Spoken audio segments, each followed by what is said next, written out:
नमस्कार, आप देख रहे हैं दूरदर्शन किसान मंडी खबर में आप सभी का स्वागत है। मैं हूं ज्योत्सना टंडन। अगले आधे घंटे के दौरान हम आपको बताएंगे किस कृषि जिन्स के भाव में आई तेजी, किस में आई मंदी, साथ ही जानेंगे आगे किस ओर जा सकता है बाजार। आज हम खास तौर से बात करेंगे मक्का, अरहर, तिल, सेब, मसूर और धनिया की। इसके अलावा भी कई और जिन्सों के भाव आप मंडी खबर में जान सकेंगे, लेकिन सबसे पहले नजर सुर्खियों पर। चालू खरीफ सीजन में आगे चल रही मक्का की बुआई, 31.51 मिलियन टन पैदावार होने का अनुमान। और आइए बुलेटिन की शुरुआत करते हैं। सबसे पहले बात करते हैं मक्का से ही। चालू खरीफ सीजन में मक्का की बुआई का रकबा बीते साल से आगे चल रहा है। वहीं इस साल देश में मक्का की अच्छी पैदावार होने का अनुमान जताया गया है, जिसका असर कृषि उपज मंडियों में मक्का के भाव पर पड़ सकता है। घरेलू स्तर पर मक्का की अच्छी पैदावार होने का अनुमान है। इस साल देश में मक्का की रिकॉर्ड पैदावार हो सकती है। कृषि मंत्रालय की ओर से जारी चौथे अग्रिम अनुमान के अनुसार साल 2020-21 के दौरान देश में कुल मक्का की पैदावार 31.51 मिलियन टन होने का अनुमान लगाया गया है। वहीं बात मोटे अनाज की पैदावार की करें तो मोटे अनाजों का उत्पादन इस साल 51.15 मिलियन टन अनुमानित है, जो साल 2019-20 के उपज की तुलना में 3.40 मिलियन टन अधिक है। इसके अलावा ये औसत उपज की तुलना में भी 7.14 मिलियन टन अधिक है। वहीं बात मक्का की बुआई की करें तो बीते कुछ दिनों से पीछे चल रही मक्का की बुआई में अब कुछ बढ़त दर्ज की गई है। चालू खरीफ सीजन में मक्का की बुआई का रकबा बीते साल के मुकाबले 1 लाख हेक्टेयर आगे चल रहा है। कृषि मंत्रालय की ओर से 10 सितंबर तक के लिए जारी ताज़ा आंकड़ों के अनुसार देश भर में 81,13,000 हेक्टेयर से अधिक के क्षेत्रफल में मक्का बोई जा चुकी है, जबकि बीते साल की समान अवधि में बुआई का रकबा 79,85,000 हेक्टेयर रहा था। शनिवार को कृषि उपज मंडियों में मक्का की आवक सामान्य रही। अधिकतर कृषि उपज मंडियों में मक्का के सौदे उठापटक के साथ हुए, हालांकि कुछ मंडियों में भाव स्थिर रहे। बात इसके हाजिर भाव की करें तो एग्मार्ट नेट के अनुसार गुजरात की दाहोद मंडी में 9 सितंबर को सफेद मक्का का भाव रहा 1,950 रुपए। 11 सितंबर को इसके भाव में 40 रुपए की नरमी आई और भाव 1,910 रुपए पर आ गया। राजस्थान की कोटा मंडी में इस दौरान मक्का के सौदों में 49 रुपए की बढ़त के साथ कारोबार हुआ। यहाँ 11 सितंबर को मक्का का भाव रहा 1,770 रुपए, जो 9 सितंबर को 1,721 रुपए था। उत्तर प्रदेश की शिकोहाबाद मंडी में हाइब्रिड मक्का के भाव बीते 2 दिनों के दौरान स्थिर रहे। यहाँ 10 और 11 सितंबर को हाइब्रिड मक्का 1,600 रुपए पर बिकी। राज्य की अलीगंज मंडी में 10 सितंबर को हाइब्रिड मक्का का भाव रहा 1,530 रुपए। 11 सितंबर को इसके सौदों में 10 रुपए की नरमी आई और भाव 1,520 रुपए पर आ गया। और अब आइए रुक करते हैं बाजार के जानकार निर्मल तिवारी जी, जो आज हमारे साथ मौजूद हैं। निर्मल तिवारी जी, आपका बहुत बहुत स्वागत है मंडी खबर में। सबसे पहले आपसे जानना चाहेंगे कि मक्के की पैदावार को देखते हुए आगे किस ओर जाता दिख रहा है इसका बाजार? देखिए, इस वक्त अगर मक्के के बाजार पर नजर डालते हैं तो पिछले दिनों जो थोड़ा बहुत तेजी का रुख बना था, क्योंकि पशुपालन की ओर से उसमें कुछ मांग निकल के आई थी, वो अब यहाँ पर थोड़ा सा फीकी होती हुई नजर आ रही है सोयाबीन के आयात के बाद। तो मैं समझता हूँ छोटी अवधि में मक्का के बाजार भाव में थोड़ा सा अभी फिलहाल स्थिरता या थोड़ा सा दबाव देखने को मिल सकता है। लेकिन लंबी अवधि का अगर नजरिया लेके चलते हैं तो लंबी अवधि में जो उसके प्रोस्पेक्ट्स हैं बाजार के, वो थोड़ा सा अच्छे लग रहे हैं। क्योंकि अगर आप वैश्विक बाजार पे अगर नजर डालते हैं तो दक्षिण अमेरिकी देशों में जहाँ मुख्य तौर पे इसका उत्पादन होता है और वैश्विक मांग को पूरा करता है, वहाँ पे कहीं ना कहीं इस बार उत्पादन कम होने की उम्मीद है, कम होने की आशंका है। तो उसके चलते मैं समझता हूँ जो हमारे देश में जो पैदावार होगी उसकी मांग बनी रहेगी, उसकी मांग में थोड़ा बढ़ोतरी हो सकती है, जिसके चलते लंबी अवधि में बाजार भाव में थोड़ा तेजी का रुख देखने को मिल सकता है। बिल्कुल। और जो मक्का के किसान हैं उनके लिए आप क्या सलाह देना चाहेंगे? मेरी ओर से सलाह होगी, फिलहाल छोटी अवधि का अगर नजरिया लेके चल रहे हैं तो मैं समझता हूँ छोटी अवधि में तो बाजार भाव में कुछ खासा फेरबदल देखने को नहीं मिलेगा। जो अभी मौजूदा स्तर पे जो जहाँ पे बाजार व्यापार कर रहा है वो उस भाव पे भी बिकवाली करके चला जा सकता है। बाकी लंबी अवधि का अगर नजरिया है तो लंबी अवधि में जरूर मुझे लगता है, क्योंकि अगर आप घरेलू पक्ष पे अगर देखें तो स्टार्च बनाने वाली कंपनियों की ओर से भी लगातार हमने मांग देखी है, और उसके अलावा भी पशुपालन इंडस्ट्री की ओर से मांग देखने को मिली, तो वो बनी रहेगी। और कहीं ना कहीं लॉन्ग टर्म के लिहाज से जिस तरीके से ग्लोबल उत्पादन में कमी आती जा रही है, तो उसका फायदा भी लंबी अवधि में देखने को मिलेगा। तो निर्मल जी आपके पास वापस आएंगे बाजार की जानकारी लेने के लिए। अब आइए रुक करते हैं बाकी की सुर्खियों की तरफ। मंडियों में उठापटक के साथ हुए साबुत अरहर के सौदे, बड़ा बुवाई का रकबा। इस साल हो सकती है तिलहन की रिकॉर्ड पैदावार, पीछे चल रही है तिल की बुआई। और अब आइए बात करते हैं अरहर की। शनिवार को कृषि उपज मंडियों में साबुत अरहर के सौदों में उठापटक के साथ कारोबार हुआ। उत्तर प्रदेश सहित दूसरे राज्यों में अरहर की आवक सुस्त रही। वहीं बात बुआई की करें तो कृषि मंत्रालय की ओर से अब तक के लिए जारी ताजा आंकड़ों के अनुसार देश में खरीफ अरहर की खेती 49 लाख हेक्टेयर के पार पहुंच गई है। बीते कुछ दिनों से पीछे चल रही दलहन की खेती में अब कुछ बढ़त दर्ज की गई है। देश भर में खरीफ दलहनी फसलों में शामिल अरहर और मूंग का रकबा जहां बीते साल के मुकाबले आगे चल रहा है, वहीं मूंग की बुआई में कुछ कमी आई है। कृषि मंत्रालय के साल 2021 के 10 सितंबर तक के लिए जारी ताजा आंकड़ों के अनुसार चालू खरीफ सीजन में दलहनी फसलों की बुआई 2 लाख हेक्टेयर बढ़कर 1,39,63,000 हेक्टेयर में हो चुकी है, जो बीते साल की समान अवधि के दौरान 1,36,98,000 हेक्टेयर रही थी। वहीं अरहर का रकबा भी बीते साल से आगे चल रहा है। कृषि मंत्रालय के साल 2021 के 10 सितंबर तक के लिए जारी ताजा आंकड़ों के अनुसार चालू खरीफ सीजन में अरहर की बुआई 49 लाख हेक्टेयर के पार पहुंच गई है, जो बीते साल की समान अवधि के दौरान 47,98,000 हेक्टेयर थी। यानी इस साल अरहर का रकबा 1 लाख हेक्टेयर आगे चल रहा है। दलहन की पैदावार पर नजर डालें तो इस साल देश में दलहन की रिकॉर्ड पैदावार होने का अनुमान है।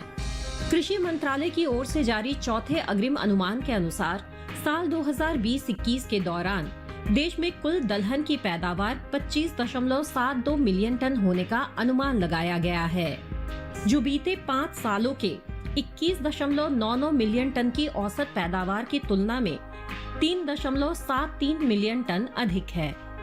वहीं देश से होने वाले दालों के निर्यात में कमी दर्ज की गई है। साल 2021 के अप्रैल से जुलाई महीने के दौरान दलहन का निर्यात 40% से ज्यादा घटा है। वाणिज्य मंत्रालय की संस्था एपीडा की ओर से जारी ताजा आंकड़ों के अनुसार देश से साल 2021 में 73,819 टन दालों का निर्यात हुआ है, जबकि बीते साल इस दौरान दलहन का निर्यात 1,30,863 टन का हुआ था। यानी बीते 4 महीनों के दौरान दालों का निर्यात 57,000 टन से ज्यादा घटा है। शनिवार को ज्यादातर कृषि उपज मंडियों में साबुत अरहर के सौदों में मजबूती के साथ कारोबार हुआ। हाजिर भाव की बात करें तो एगमार्क नेट के अनुसार गुजरात की दाहोद मंडी में 9 सितंबर को साबुत अरहर का भाव रहा 6,100 रुपए। 11 सितंबर को इसके भाव में 150 रुपए की गिरावट आई और भाव 5,950 रुपए पर आ गया, जबकि राज्य की ही राजकोट मंडी में इस दौरान साबुत अरहर के सौदों में 50 रुपए की बढ़त के साथ कारोबार हुआ। यहाँ 11 सितंबर को साबुत अरहर का भाव रहा 6,050 रुपए, जो 10 सितंबर को 6,000 रुपए था। राजस्थान की लालसोट मंडी में बीते 2 दिनों के दौरान साबुत अरहर के भाव स्थिर रहे। यहाँ 10 और 11 सितंबर को साबुत अरहर बिना किसी उठापटक के साथ 5,021 रुपए पर बिकी। उत्तर प्रदेश की करवी मंडी में साबुत अरहर के भाव में उठाव दर्ज किया गया। यहाँ शुक्रवार को साबुत अरहर का भाव था 6,140 रुपए। शनिवार को इसके सौदों में 5 रुपए की तेजी आई और भाव 6,145 रुपए पर जा पहुंचा। आइए एक बार फिर से चलते हैं बाजार के जानकार निर्मल तिवारी जी के पास। निर्मल जी, ये बताएं कि अरहर के बाजार पर आप क्या टिप्पणी देना चाहेंगे? मौजूदा समय के लिहाज से अगर देखें तो मैं समझता हूँ दलहन में जो तेजी आई थी और खासतौर से खरीफ की जो फसलें हैं दलहन की, उसमें अभी जो तेजी है वो थोड़ा सा थमती हुई नजर आ रही है, थोड़ा थम सकती है, क्योंकि अभी जो आंकड़े निकल के आ रहे हैं सरकार की ओर से, खासतौर से जो शुरुआती एस्टिमेट्स हैं उन पे अगर नजर डालें तो ऐसा लग रहा है कि पैदावार थोड़ा ठीक रहेगी। और चूंकि नई फसल जो है वो मंडियों में आएगी भी महीने 2 महीने बाद, तो कहीं ना कहीं उसके चलते छोटी अवधि में बाजार भाव पे थोड़ा सा लगाम लग सकती है अरहर के। और लंबी अवधि का अगर नजरिया लेके चलें तो लंबी अवधि में चूंकि इस साल की शुरुआत से ही कहीं ना कहीं स्टॉक में कमी देखने को मिली थी और बाजार भाव में तेजी का रुख देखने को मिला था, तो लंबी अवधि में मुझे लगता है वो फैक्टर्स हैं वो अभी भी सपोर्टिव रहेंगे। लंबी अवधि में अरहर के बाजार भाव में अभी भी तेजी देखने को मिल सकती है।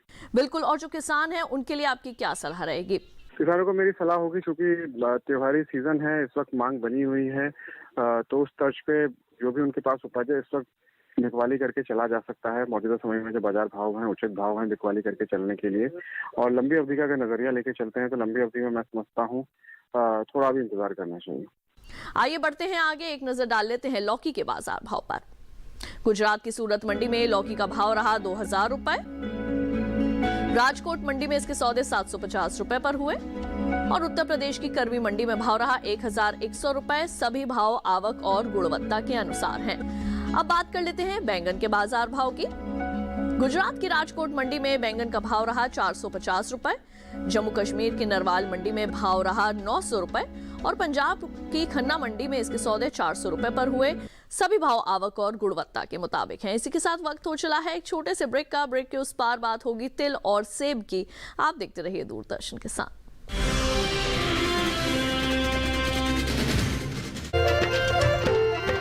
फसल बीमा से अब सुरक्षित आत्मनिर्भर बन जाए किसान। AIC के संग मौसम की मार अब नहीं करेगी तंग, नुकसान की होगी पूरी भरपाई। AIC किसान का हमराही। Agriculture insurance company of India limited, संपन्न भारत की पहचान, बीमित फसल खुशहाल किसान।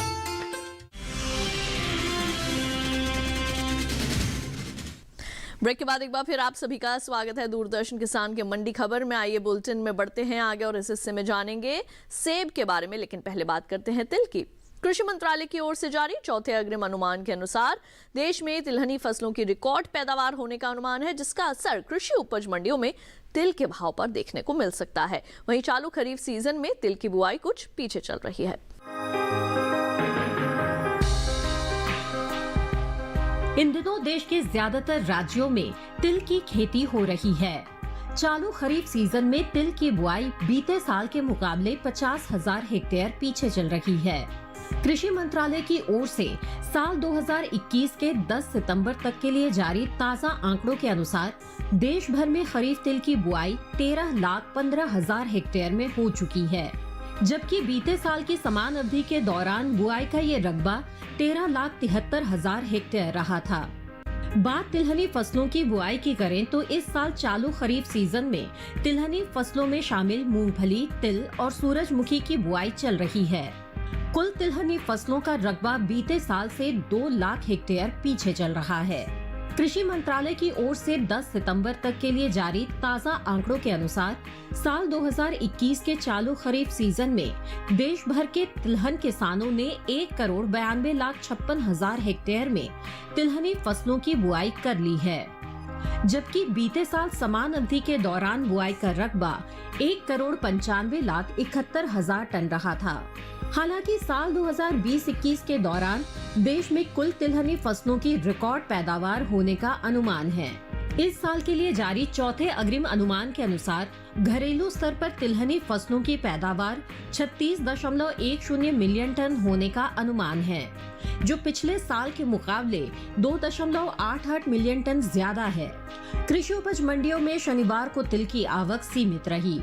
बात इसके हाजिर भाव की करें तो एग्मार्कनेट के अनुसार गुजरात की दाहोद मंडी में 9 सितंबर को सफेद तिल का भाव था 8,550 रुपए। 11 सितंबर को इसके भाव में 650 रुपए का उछाल आया और भाव 9,200 रुपए पर जा पहुंचा। इसी तरह राज्य की राजकोट मंडी में काले तिल के सौदों में 330 रुपए की मजबूती के साथ कारोबार हुआ। यहाँ 11 सितंबर को काले तिल का भाव रहा 11,230 रुपए। जो 10 सितंबर को 10,900 रुपए था। वहीं 11 सितंबर को सफेद तिल के सौदों में 50 रुपए की तेजी आई और भाव 9,750 रुपए पर जा पहुंचा। हालांकि ऊंझा मंडी में इस दौरान तिल के भाव में नरमी दर्ज की गई।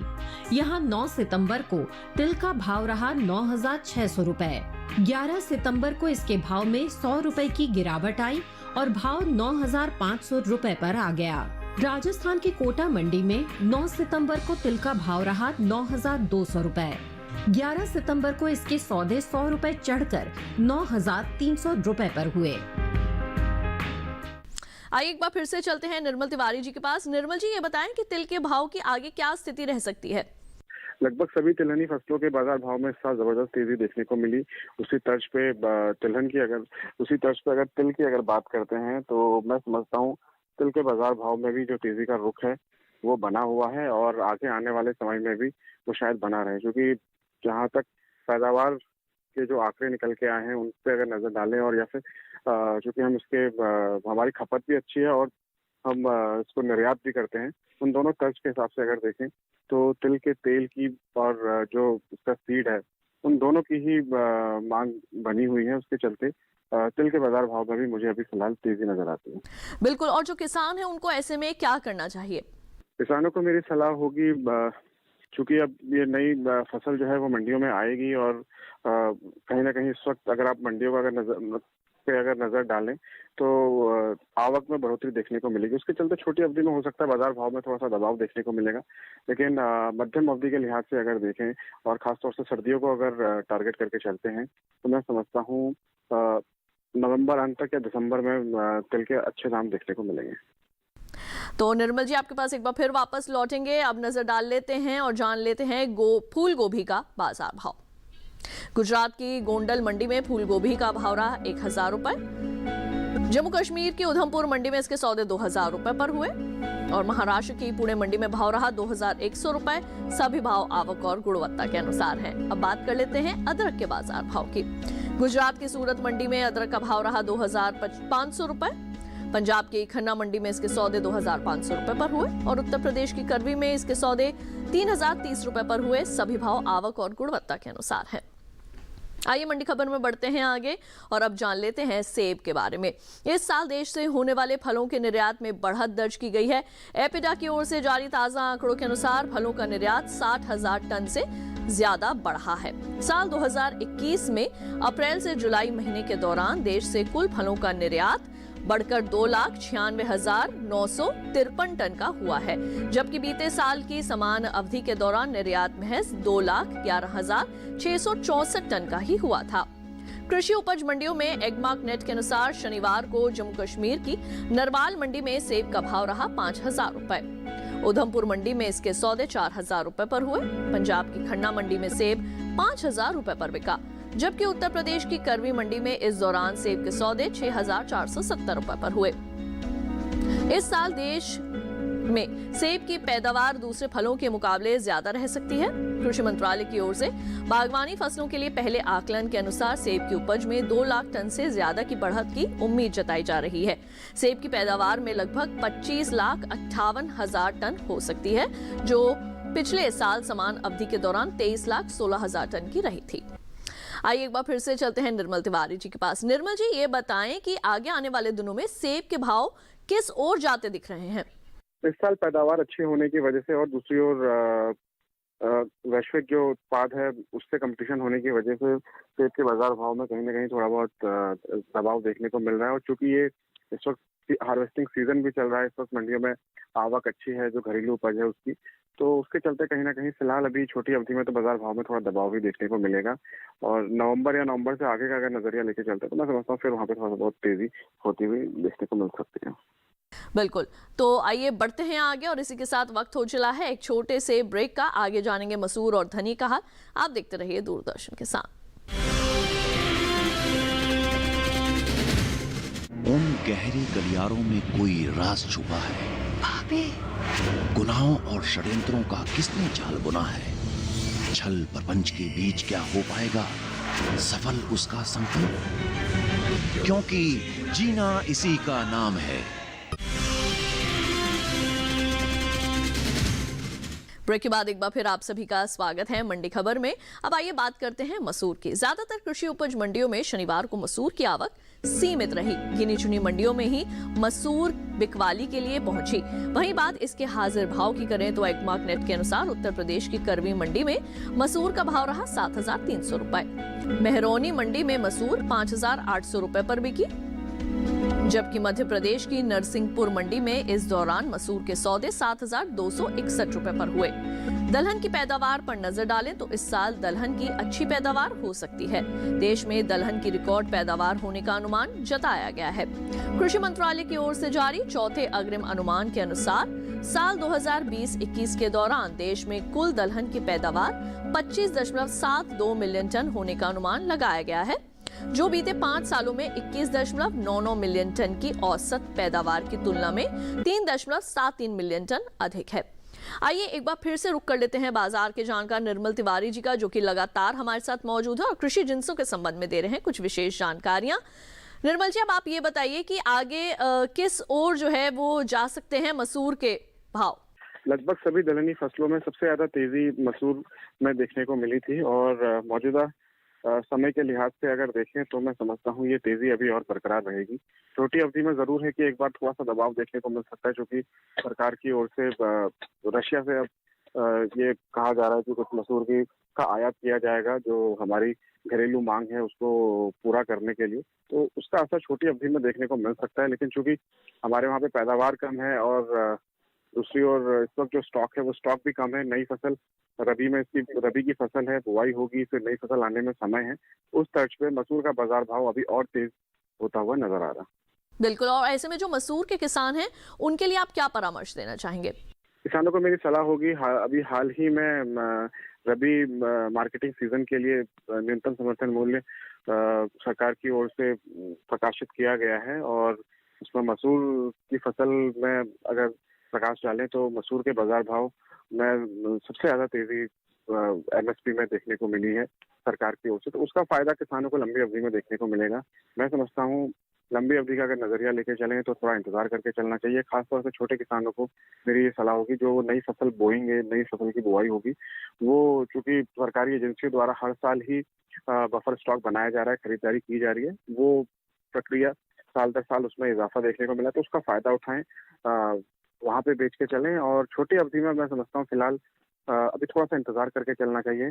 बाजार भाव लगभग महीना 1.5 महीना बाद और थोड़ा तेज होता हुआ नजर आएगा, तो वहाँ पे बिकवाली करके चलें। तो आइए बढ़ते हैं आगे, नजर डाल लेते हैं हरी मिर्च के बाजार भाव पर। गुजरात की राजकोट मंडी में हरी मिर्च का भाव रहा 400 रुपए। पंजाब की खन्ना मंडी में इसके सौदे 1,500 रुपए पर हुए और राजस्थान की जालोर मंडी में भाव रहा 800 रुपए। सभी भाव आवक और गुणवत्ता के अनुसार हैं। अब बात करते हैं नींबू की। गुजरात की गोंडल मंडी में नींबू का भाव रहा 7,000 रुपए। उत्तर प्रदेश की करवी मंडी में सौदे 2,760 रुपए पर हुए और पंजाब की खन्ना मंडी में भाव रहा 2,500 रुपए। सभी भाव आवक और गुणवत्ता के अनुसार हैं। अब आइए आखिर में बात कर लेते हैं धनिया की। भारतीय मसालों के निर्यात में हर साल बढ़ोतरी हुई है। साल 2020-21 के दौरान देश में मसालों के निर्यात में 30% का जोरदार इजाफा हुआ है। वहीं धनिये के निर्यात की बात करें तो देश से होने वाले धनिये के निर्यात में इस साल अच्छी बढ़त दर्ज की गई है। वित्त वर्ष 2020-21 के दौरान देश से होने वाला धनिये का निर्यात 21% से ज्यादा बढ़ा है, जिसका असर कृषि उपज मंडियों में धनिये के भाव पर पड़ सकता है। भारतीय मसाला बोर्ड के अनुसार साल 2020-21 के दौरान देश से 57,000 टन धनिये का निर्यात हुआ है, जबकि बीते साल की समान अवधि के दौरान निर्यात में 47,135 टन का ही हुआ था। ज्यादातर कृषि उपज मंडियों में शनिवार को धनिये की आवक सीमित रही। बात इसके हाजिर भाव की करें तो एग्मार्क नेट के अनुसार गुजरात की राजकोट मंडी में धनिये का भाव रहा 7,280 रुपए। कर्नाटक की लक्ष्मेश्वर मंडी में इसके सौदे 7,014 रुपए पर हुए। राजस्थान की बारा मंडी में धनिया 6,650 रुपए पर बिका, जबकि राज्य की ही कोटा मंडी में इस दौरान धनिये के सौदे 6,500 रुपए पर हुए। घरेलू स्तर पर धनिये की पैदावार पर नजर डालें तो पिछले साल के मुकाबले इस साल धनिये की उपज में लगभग 20% से ज्यादा की बढ़त अनुमानित है। कृषि मंत्रालय की ओर से साल 2020-21 के लिए जारी पहले आकलन के ताजा आंकड़ों के मुताबिक देश भर में इस साल 7,20,000 टन धनिये की पैदावार होने का अनुमान है, जो बीते साल की समान अवधि के दौरान 92,000 टन की रही थी। आइए एक बार फिर से रुक कर लेते हैं बाजार के जानकार निर्मल तिवारी जी का। निर्मल जी, ये बताइए कि धनिया के बाजार पर आप क्या कहना चाहेंगे? पिछले लगभग एक महीने में सभी मसालों के बाजार भाव में थोड़ा सा तेजी देखने को मिली थी। खासतौर से जीरा और धनिया की अगर बात करते हैं तो उसी तर्ज पे धनिया का बाजार भाव जो है वो लगभग 8,000 से 8200 रुपये प्रति क्विंटल पिछले दिनों देखने को मिला। और क्योंकि बाजार भाव 8,000 के ऊपर चला गया तो कहीं ना कहीं एक साइकोलॉजिकल भाव है जिसपे अब मिलर्स को या जो निर्यातक हैं उनको ऐसा लगता है कि इस भाव पे भी बहुत ज्यादा खरीदारी नहीं करनी चाहिए, भाव उठा हुआ है। उसके चलते थोड़ा बहुत मुनाफा वसूली पिछले दिनों पिछले 2 या 3 सत्र में देखने को मिल रही है। मैं समझता हूँ आगे आने वाले समय में अभी फिलहाल आने वाले हफ्ते, इस हफ्ते की अगर बात करते हैं, जो हफ्ता अभी चालू हुआ है, तो इसमें थोड़ा बहुत शुरुआती दौर पर थोड़ा बहुत दबाव देखने को मिल सकता है। और लेकिन कहीं ना कहीं जिस तरीके से मांग बनी हुई है, खासतौर से एक्सपोर्ट मांग बनी हुई है, निर्यात मांग, तो उसका फायदा जरूर मध्यम अवधि में देखने को मिलेगा। तो बाजार भाव में अभी यहाँ पे और तेजी देखने को मिल सकती है। और जो किसान है उनके लिए आपका क्या परामर्श रहेगा? मेरी ओर से सलाह होगी फिलहाल थोड़ा बहुत यहाँ पे मुनाफा वसूली करके चलें, क्योंकि 8,000 से 8200 के भाव प्रति क्विंटल के हिसाब से एक बार देखने को मिले हैं, तो अच्छे भाव हैं। इन भाव पे थोड़ा बहुत छोटी अवधि में मुनाफा वसूली करके चलना चाहिए। तो निर्मल तिवारी जी, हमारे साथ जुड़ने के लिए और कृषि जिंसों के संबंध में ये अहम जानकारियां साझा करने के लिए आपका बहुत बहुत धन्यवाद। और आज की मंडी खबर में बस इतना ही। उम्मीद है किसानों को अपनी उपज का सही भाव लेने में मंडी खबर से मदद मिल रही होगी। आप इस QR कोड को स्कैन करके दूरदर्शन किसान के YouTube चैनल पर भी इस कार्यक्रम को देख सकते हैं। तो फिलहाल के लिए दीजिए इजाजत। आप देखते रहिए दूरदर्शन किसान। नमस्कार।